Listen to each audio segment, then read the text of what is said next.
జీవితాన్ని జీవించాలా, గుండెల్లోంచి రావాలి నీకు.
శ్రేష్టమైన సమయంలో మనం ఏ అధ్యాయం ధ్యానం చేస్తున్నామమ్మా?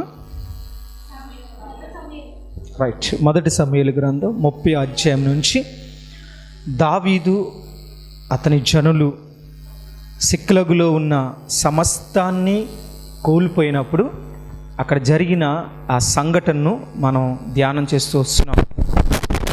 సో అక్కడ సిక్లగు కాల్చివేసి అమాలేకీయులు సమస్తాన్ని కూడా దోచుకుని వెళ్ళిపోయారు. ఏం దోచుకెళ్ళిపోయారండి? దోచుకెళ్ళిపోయినప్పుడు అక్కడ జరిగిన సంఘటన ఏంటి అని మనం ధ్యానం చేస్తూ వస్తున్నాము. సో వాళ్ళందరూ విసిగిపోయారు. విసిగిపోయినప్పుడు దావీదు ఏం చేశాడండి? యెహోవాను బట్టి ధైర్యం తెచ్చుకుని ప్రార్థన చేసినప్పుడు దేవుడు అతనితో మాట్లాడారు. ఖచ్చితంగా నువ్వు కలుసుకుంటావు, ఖచ్చితంగా అన్నీ దక్కించుకుంటావు అని చెప్పినప్పుడు పొలం వెంబడి బయలుదేరాడు. వెళ్ళినప్పుడు కొంతమంది ఆగిపోయారు. ఎంతమంది ఆగిపోయారు? అది ఎంతమంది? 200 మంది ఆగిపోయారు. 400 మంది ముందుకు బయలుదేరారు. అయితే అక్కడ జరిగిన సంఘటన ఏంటంటే, గత వారం ఏం ధ్యానం చేసాం గుర్తుంది ఎవరికైనా? రైట్, దావీదు మాట ద్వారా శత్రువు హృదయాన్ని కూడా ఏం చేశాడు? మాట, తన ప్రవర్తన, తన ప్రార్థనా జీవితం, అంటే ప్రాముఖ్యంగా తన ప్రవర్తన ఎవరిని మార్చింది? శత్రువు అయిన ఐగుప్తీయుడిని మార్చింది. ఎవరిని మార్చిందండి? ఇతను ఐగుప్తీయుడు, ఇతను అమాలేకీయులతో పాటు వచ్చిన వ్యక్తి. వాళ్ళు విడిచిపెట్టేశారు, కానీ కాయిలా పడిన ఆ వ్యక్తిని దావీదైతే విడిచిపెట్టలేదు. సో గత వారం మనం ధ్యానం చేసాం, మన ప్రవర్తన అనేక మందిని ఏం చేయగలగాలి? మార్చగలగాలి. అర్థమవుతుందా? సో గత వారం మనం ఏం ధ్యానం చేసాం? సమరయ స్త్రీ ప్రవర్తన ఒక పట్టణాన్ని మార్చింది. సో యేసయ్య మాట సమరయ స్త్రీని మార్చింది, సమరయ స్త్రీ మాట ఒక పట్టణాన్ని మార్చింది. ఇది మనం గత వారం ధ్యానం చేసాం. రైట్, ఇప్పుడు చూద్దాం, కిందకు వద్దాం. 15 వచ్చిన ఒకసారి చదవండి. మొదటి సమూయేలు గ్రంథము 30 అధ్యాయము 15 వచ్చిన. ఆ దండును కలుసుకున్నటకై నీవు నాకు దావ చూపుదువా అను దావీదు వాడిని అడుగగా, వాడు నేను నిన్ను చంపననియు నీ యజమానుని వశము చేయననియు దేవుణ్ణి బట్టి నీవు నాకు ప్రమాణము చేసిన ఎడల ఆ దండును కలుసుకొనుటకు నీకు తరువాత వాడు వారి దగ్గరకు దావీదును నడిపింపగా ఫిలిష్తీయుల దేశములో నుండి యోధా దేశములో నుండి తాము దోచి తెచ్చుకొనిన సొమ్ముతో తొలతోగుచు వారు ఆ ప్రదేశమంతటా చెదిరి అన్నపానములు పుచ్చుకొనుచు. చాలండి. ఇప్పుడు వాళ్ళని కలుసుకున్నాడు, అతని హృదయం మారింది. ఇప్పుడు జరిగిన సంఘటన ఏంటి? నా వైపు చూడండి. జరిగిన సంఘటన ఏంటి అని అంటే, అయ్యా మరి నువ్వు మాకు దారి చూపిస్తావా అని అడిగితే, డెఫినెట్గా దారి చూపిస్తాను, అయితే నాకు ఏ హాని చేయనని, అంతేకాదు నీ యజమానుని, అంటే వాడిని యజమాని ఉంటాడు కదా, అక్కడికి వెళ్ళిన తర్వాత మా యజమానునికి నువ్వు అప్పగించినని నాకు ప్రమాణం చేసినట్లయితే ఖచ్చితంగా నేనేం చేస్తాను నీకు, నిన్ను చంపననియు, ఒకటి నిన్ను చంపననియు, రెండోది నీ యజమానుని వశము చేయననియు, దేవుని బట్టి నీవు నాకు ఏం చేయాలా, ప్రమాణం చేయాలి. ఏం చేయాలన్నాడు అంటే ఫస్ట్ ఏమన్నాడంటే నిన్ను చంపనని, ఏం చేయనని అంటే అర్థం ఏంటంటే నేను తీసుకెళ్తాను, దారి చూపిస్తాను, నీ పని అయిపోద్ది, నీకు అవసరం తీరిపోద్ది. అవసరం తీరిపోయిన తర్వాత ఒకవేళ చంపేస్తే అంతే కదా. వాస్తవానికి ఐగుప్తుడికి భోజనం పెట్టారు, బలిచ్చే ముందు కూడా మేపుతారు కదా, మేకను కానీ గొర్రెను కానీ బలిచ్చే ముందు కూడా మేపుతారు.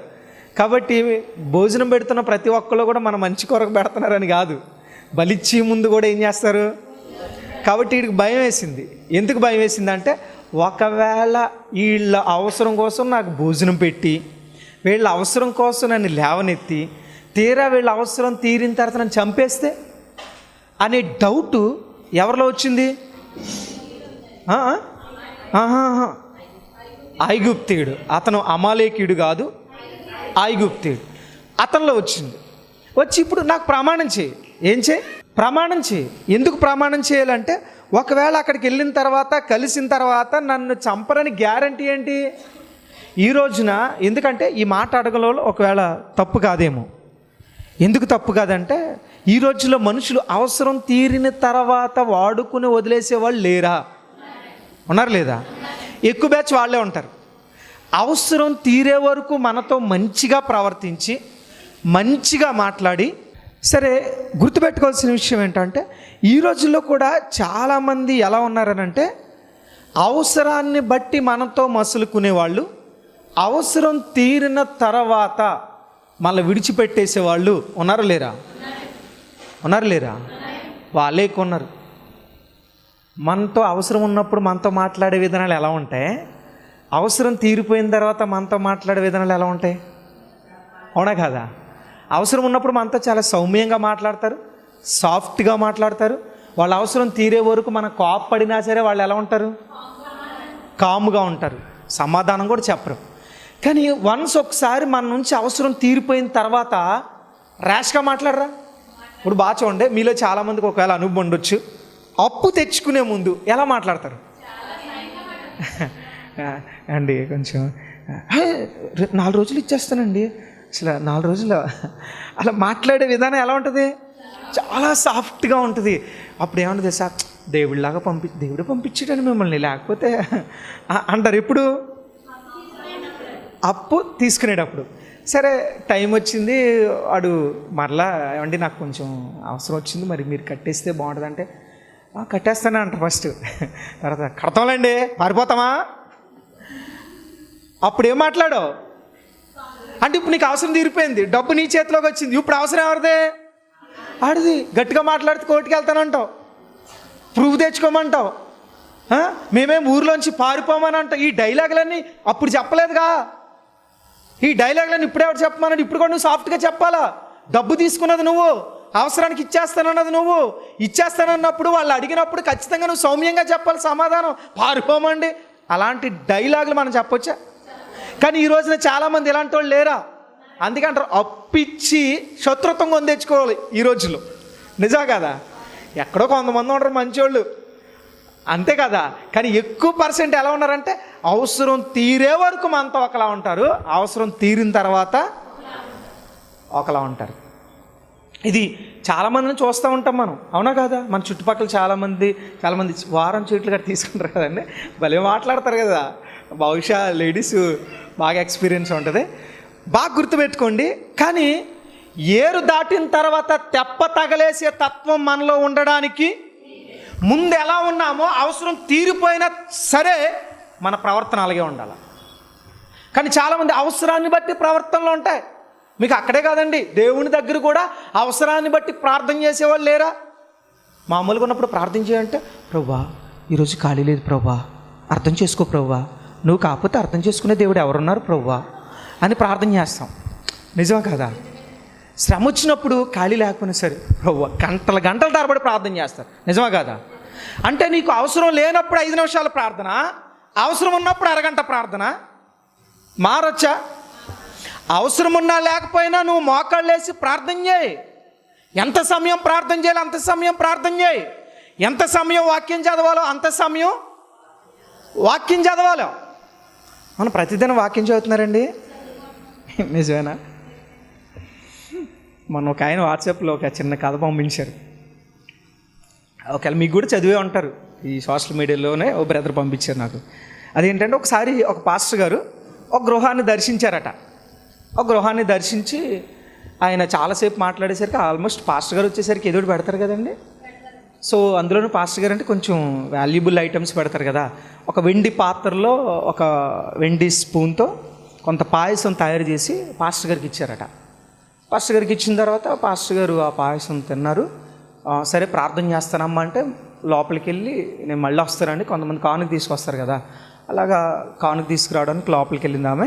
లోపలికి వెళ్ళి వచ్చేసరికి ప్రార్థన చేశారు. ప్రార్థన చేసిన తర్వాత పాస్టర్ గారు వెళ్ళిపోయారు. వెళ్ళిపోయిన తర్వాత వెండి స్పూన్ కనబడలా. ఏం కనబడలా? డౌట్ ఎవరి మీదకి వస్తుంది? మీరు అలాగే అనుమానిస్తారన్నమాట అయితే. అంతేనా? సరే మరి నిజం అదే కదా, ఇంకెవరు రాలేదు కదా. సరే ఈమె ప్రతి వారం ప్రార్థనకు వస్తుంది. అయ్యగారు అడుగుతున్నారు, మరి ఎందుకంటే వస్తుంది పాస్టర్ గారి దగ్గరికి, అడుగుదామా ఏమనుకుంటారు మళ్ళీ మరి చీప్గా స్పూన్ అడిగితే అసలు అందులో మామూలు స్పూన్ అయితే వదిలేసాను. లేడీస్ మామూలు స్పూన్ కూడా వదులుతారండి? వదలరు. సరే విషయం ఏంటంటే అడుగుదామా వద్దా అని పాస్టర్ గారి దగ్గరికి వస్తుంది. పాస్టర్ గారు, అమ్మ ప్రతిదినం బైబిల్ చదువుతున్నావా, ప్రతిదినం ప్రార్థన చేసుకుంటున్నావా అని అడుగుతున్నారు. అయ్యో అయ్యగారు అంటుంది ఆమె. కానీ ఈమె అడగకుండా వెళ్ళిపోతుంది. ఎందుకని ప్రతిరోజు వస్తుంది, ప్రతి వారం వస్తుంది. అడుగుదామా వద్దులే, అడుగుదామా. ఈమె మనశ్శాంతి లేదు. దేనికోసం? వెండి స్పూన్ కోసం. సరే అలా 1 year గడిచిపోయింది. 1 year గడిచిపోయిన తర్వాత పాస్టర్ గారు మరలా హౌస్ విజిట్ చేశారు. చేసిన తర్వాత మళ్ళీ ఏదో అతిథిని తీసుకొచ్చింది. ఇప్పుడు మామూలు ప్లేట్లో పెట్టింది. సరే ఆ చేసిన తర్వాత పాస్టర్ గారు ప్రార్థన చేయడానికి లేచినప్పుడు ఓ మాట అడిగారు, అమ్మా ప్రతిదినం నువ్వు ప్రార్థన చేసుకుంటున్నావా అంటే ఎస్ ప్రార్థన చేసుకుంటున్నాను. ప్రతిదినం వాక్యం చదువుకుంటున్నావా? చదువుకుంటున్నాను సార్ అన్న తర్వాత సరే ఇప్పుడు ఆయన అన్నాడు, ఒకసారి నీ బైబిల్ తీసుకురా అమ్మా అన్నాడు. అనేసరికి బైబిల్ తీసుకొచ్చింది. బైబిల్ తీసుకొచ్చి ఓపెన్ చేసేసరికి వెండి స్పూన్ బైబిల్లోంచి పడింది. ఎక్కడి నుంచి పడిందండి? ఇప్పుడు పాస్టర్ గారు అన్నారు, అమ్మ సంవత్సరం క్రితం మీ ఇంటికి వచ్చాను కదా, ఆ రోజు నువ్వు చదువుతున్నావో లేదా టెస్ట్ చేద్దామని చెప్పి ఆ వెండి స్పూన్ తీసి ఆ బైబిల్లో నేనే పెట్టాను. ఇప్పుడు ప్రతి వారం వచ్చి ఏం చెప్తుంది అంటే ఈయన ఉద్దేశం ఏంటి? కనిపించకుండా పోయిన ఆ స్పూను ఈమె బైబిల్ ఓపెన్ చేస్తే దొరకదా? మరి ప్రతి వారం సంవత్సరం నుంచి పాస్టర్ గారికి ఏం చెప్తుంది? అయ్యో అసలు మనం అంటే ప్రతిదినం 2 అధ్యాయాలు 3 అధ్యాయాలు పొడి చేస్తున్నానండి, ఎరగదేస్తున్నానండి అని చెప్తుంది. కానీ పాస్టర్ గారికి అర్థమవుతుంది ఏంటి? ఈమె ఎక్స్ప్రెషను, ఈ బాడీ లాంగ్వేజ్ ఏదో అడగాలని వస్తుంది, అడగలేకపోతుంది. ఏదో అడగాలని వస్తుంది, అడగలేకపోతుంది. సేవకులకి ఆ మాత్రం జ్ఞానం ఉండదండి? ఉంటుందా ఉండదా? ఖచ్చితంగా ఉంటుంది. ఈయనకి అర్థమవుతుంది, ఈమె చెప్తుంది కానీ బైబిల్ చదవట్లే. బైబిల్ చదువుంటే ఖచ్చితంగా ఆ స్పూన్ దొరుకుండేది. ఈ మొహం ఎక్స్ప్రెషన్ చెప్తుంది, నా వెండి స్పూన్ ఏమైంది? క్వశ్చన్ మార్క్ ఫేస్ రోజు కనబడుతుంది. నిజం ఇది. సరే జరిగిన విషయం ఏంటంటే అప్పుడు పాస్టర్ గారు అడిగారు, ఎందుకమ్మా దైవజనం ఉంటే అబద్ధాలాడా? నువ్వు చెప్పింది ఏంటి? ప్రతిదినం ఏం చదువుతున్నానన్నా? బైబిల్ చదువుతున్నానన్నా. నువ్వు చదువుతున్నా టెస్ట్ చేద్దాం అంటే ఇప్పుడు విషయం ఏంటంటే బైబిల్ ఎలా పట్టుకొస్తుంది, చర్చిలో కూడా ఏం చేయట్లా, ఓపెన్ చేయట్లా, ఇంటి దగ్గర ఓపెన్ చేయట్లా. అంటే ఇవి ఎప్పుడు ఓపెన్ చేస్తుంది? ఇంకా సమయం లేదు. ఏం లేదు?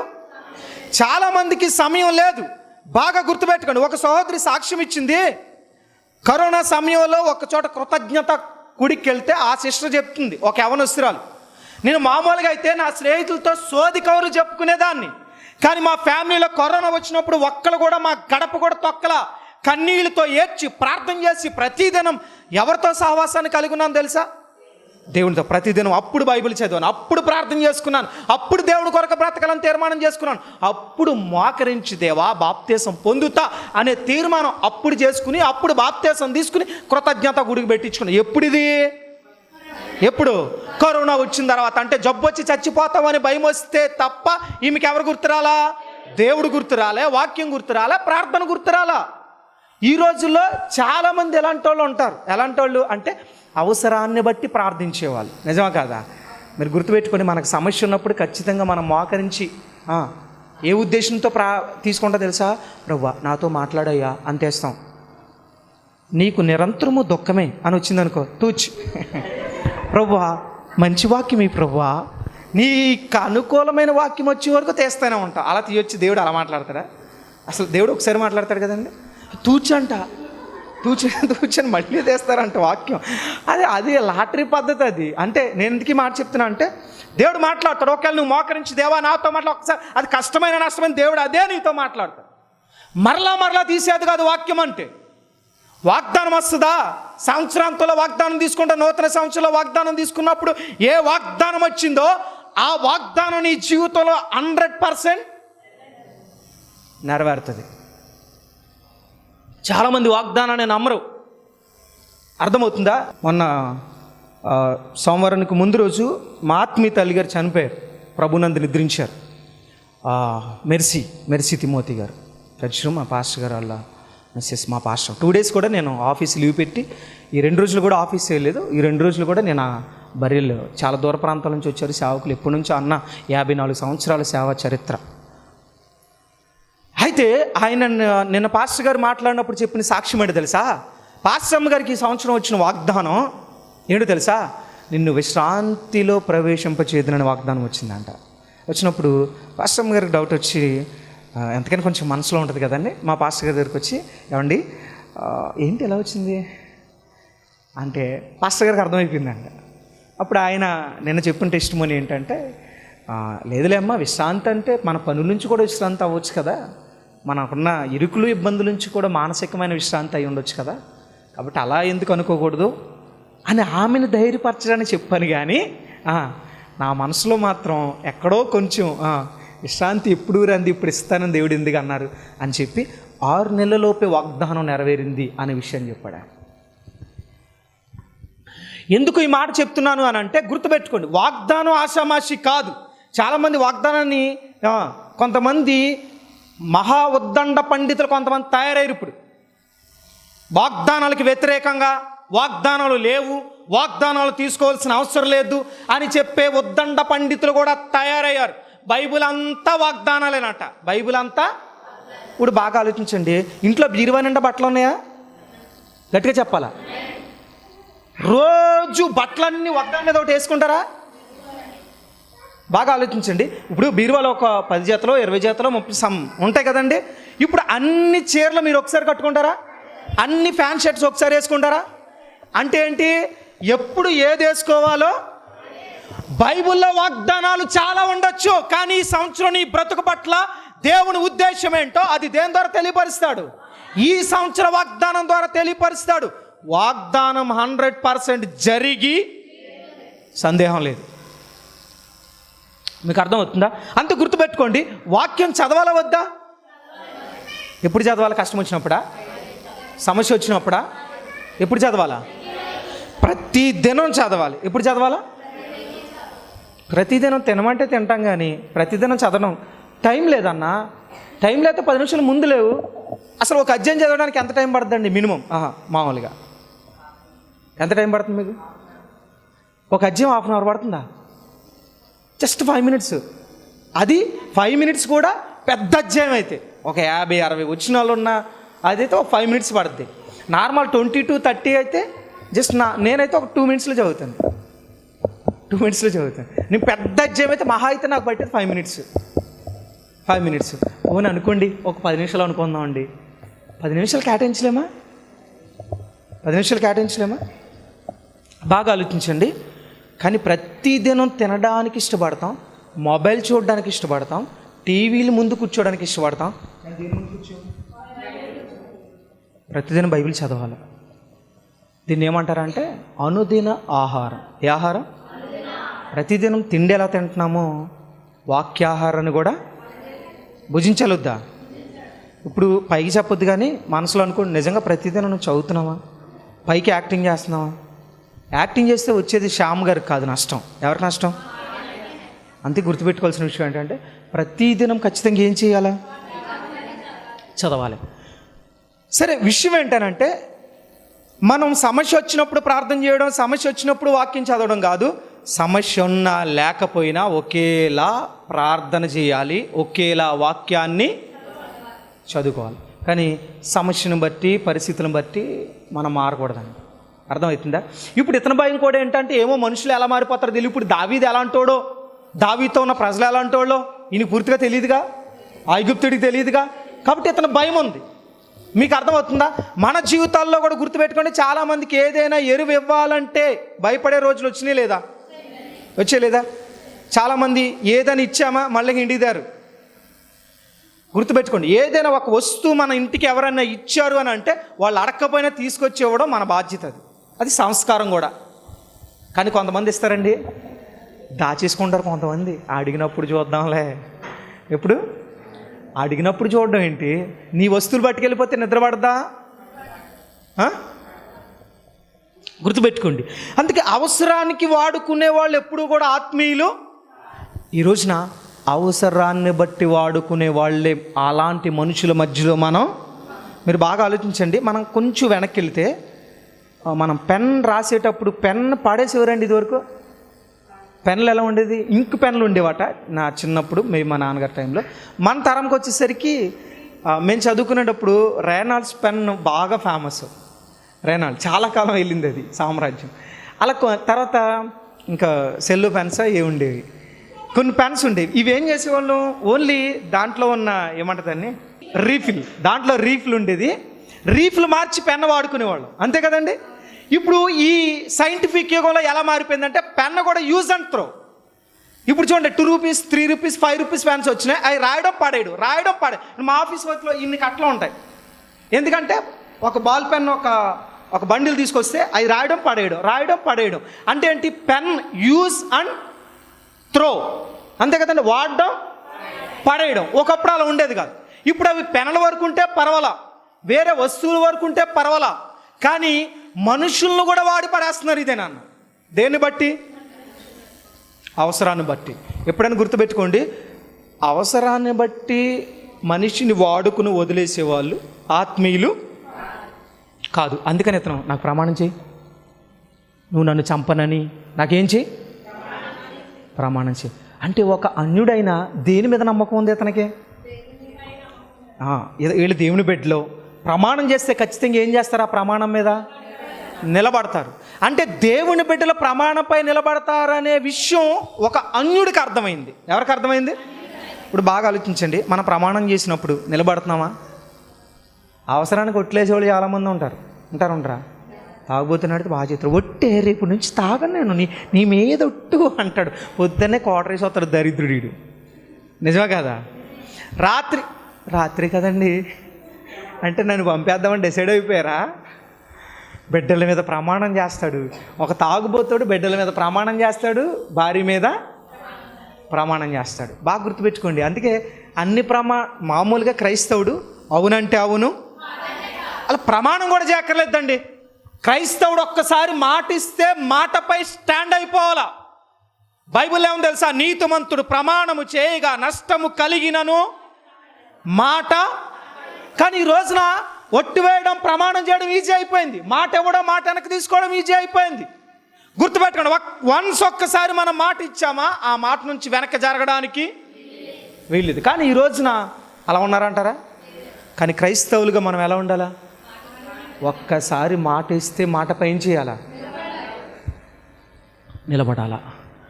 అవసరానికి అబద్ధమైన మాటలు చెప్పకూడదండి. ఈ పాయింట్ గుర్తుపెట్టుకోండి. అవసరానికి చెప్పకూడదు. అంటే అప్పు తెచ్చుకునే చోట కావచ్చు, ఎవరి దగ్గరైనా అప్పు ఇవ్వాల్సిన పరిస్థితి వచ్చినప్పుడు కావచ్చు, లేదా ఎవరి దగ్గర ఒక వస్తువు ఎరువు తెచ్చుకున్నప్పుడు కావచ్చు. అవసరాన్ని బట్టి ఒకలా మాట్లాడి అవసరం తీరిపోయిన తర్వాత మరొకలా మాట్లాడడం అది ఆత్మీయుల లక్షణం కాదు. బాగా ఆలోచించండి. ఇప్పుడు సమాజంలో కూడా లవ్ అంటూ తిరిగే వాళ్ళు యవ్వన పిల్లలు ఉంటారు కదండి. వీళ్ళు వాళ్ళ అవసరం తీరే వరకు కూడా అబద్ధమైన మాటలు చెప్పరా? నీకోసం నేను ప్రాణం ఇచ్చేస్తాను, నీకోసం అది చేసేస్తాను, నీకోసం ఇది చేసేస్తాను, ఎన్ని కౌరులు చెప్తారు కదా. నీకోసం నా ప్రాణమైన ఏది ఆ శరీర కోరిక తీరిపోయే వరకు కూడా అబద్ధాలే చెప్తారు. అవునా కదా? ఇప్పుడు బాగా ఆలోచించండి, సమాజంలో లవ్ చేసుకున్న వాళ్ళు పెళ్లి చేసుకునే శాతం ఎంతమంది ఉంటుంది? చాలా లీస్ట్ ఉంటుంది. మరి వీళ్ళందరూ దరిద్రంగా శరీరాన్ని పాడు చేసుకున్న వాళ్ళు లేరా? నీ శరీరాన్ని పాడు చేసుకున్నావంటే అర్థం ఏంటంటే ఎవడ మాటలకో మోసపోయావు. గుర్తుపెట్టుకో, ఎవడ మాటలో మోసపోవడానికి వీల్లేదు. కని పెంచిన తల్లిదండ్రులు ఏడిపిస్తున్నారు ఇది నాన్న. శరీరాన్ని మలినం చేసుకుని ఏడిపిస్తున్నారు. ఎవడో 4 మాటలు చెప్తా ఆడు మాటలకు అలా గాల్లో తెలిపోవాల్సిన అవసరమే ఉంది. నువ్వు నీ మొహం ఎప్పుడైనా చూసుకున్నావా? అబ్బా నువ్వు ఎంత సౌందర్యంగా ఐశ్వర్యరాయ్ పనిచేయని సరే గాల్లో అలా తెలిపోతున్నావు. నీ బొగ్గు మొహం ఒకసారి అక్కడికి వెళ్ళి చూసుకో, నీ వంకర మొహం. ఆడెవడో చెప్పారంట అబ్బా నువ్వు సూపరా అనేసరికి అర్థం ముందు కదా నీ మొహం నీకు తెలీదా? నువ్వు ఎలా ఉన్నావు, నీ రంగు ఏంటో, నీ హైట్ ఏంటో, నీ రూపు ఏంటో, నీ హెయిర్ ఏంటో, నీ పర్సనాలిటీ ఏంటో, నీ కళ్ళు ఏంటో తెలీదా? నీయా చెమ కళ్ళు, అబ్బా కలువు రేకుల్లో ఉన్నాయి నీ కళ్ళు అనేసరికి నిజమేనా నాకు చెమ కళ్ళులా ఉన్నాయేంటి, నేనే మోసపోయానేమో అంటే ఎవడో చెప్తే కానీ నువ్వేంటో నీకు తెలియదు. అద్దం ముందుకు నిలబడినప్పుడు ఆ దిక్కుమాలిన మాటలకు మోసపోయి కదండి ఈరోజు పాపం జరుగుతున్నది. నిజం కాదా? తల్లిదండ్రులు ఏడిపిస్తున్నది. నిజం కాదా? గుర్తుపెట్టుకోండి, ఆడ అవసరం తీరే వరకు 100 చెప్తాడు. నీ బుద్ధి ఏమైంది? జ్ఞానం ఉండాలిగా, అంతే కదండి. మగాడు అవసరం తీరే వరకు 100 చెప్తాడు. నేను లైఫ్ లాంగ్ చూసుకుంటాను, నీకోసం ఏదైనా చేస్తాను, మాటల్లోనే అయిపోతాను నేను. తర్వాత ఆడు ఏం చేయడు, నీతో అవసరం తీరిపోయిన తర్వాత అప్పుడు ఆడు అంటాడు కని పెంచిన తల్లిదండ్రులే మోసం చేసిన పనికి మాలిందాను, రేపు నన్ను మోసం చేయమని గ్యారంటీ ఏంటి అంటారండ్రా అంటారు. ఈ యొక్క ఆధ్యాత్మిక కార్యక్రమంలో ఈ వాక్యం ద్వారా మీరు బలపడినట్లయితే ఈ కార్యక్రమాన్ని ప్రోత్సహించండి, బలపరచండి. అలాగే మీ సమస్యలు ఏమైనా తెలియచేయాలి అని ఆశపడితే ఈ స్క్రీన్పై స్క్రోల్ అవుతున్న నెంబర్లకు మీరు కాల్ చేయండి. అలాగే మీ ప్రార్థన అవసరాల కొరకు ప్రేయర్ చేయడానికి సేవకుడిగా నేను ఇప్పుడు సిద్ధంగా ఉన్నాను. అలాగే నా వర్తమానాలు మీ ప్రాంతాల్లో వినబడాలి అని ఆశపడితే ఎవరైనా సరే దైవ సేవకులు కానీ మరి ఎవరైనా ఈ స్క్రీన్పై కనబడుతున్న నెంబర్లకు మీరు కాల్ చేయొచ్చు అని ప్రభు పేరిట తెలియజేస్తున్నాను. అలాగే నా వర్తమానాలు మీరు ఇంకా వీక్షించాలి అని ఆశపడితే బ్రో ఎం శ్యామ్ అనే యూట్యూబ్ ఛానల్ ద్వారా కూడా నా వర్తమానాలు అనేకమైన యూట్యూబ్లో ఉన్నాయి కనుక వాటిని కూడా మీరు వీక్షించి ప్రభు యొక్క దీవెనలు పొందుకోవాలని, ఆధ్యాత్మికంగా బలపడాలని ప్రభు పక్షాన తెలియజేస్తున్నాను. ఈ దీన సేవకుడి కొరకు, ఈ దీన పరిచర్య కొరకు మీ యొక్క అనుదిన ప్రార్థనలో జ్ఞాపకం చేసుకోవాలని ప్రభు పేరిట మీ అందరినీ కూడా తెలియజేస్తున్నాం. God bless you, God bless you all. దేవుడు మిమ్మల్ని దీవించునుగాక. ఆమేన్. మా అడ్రస్ బేతేలు ప్రార్థనా మందిరం, ఇందిరా కాలనీ, జీడిపిక్కల ఫ్యాక్టరీ ఎదురుగా, దొండపూడి రోడ్, గోపాలపురం.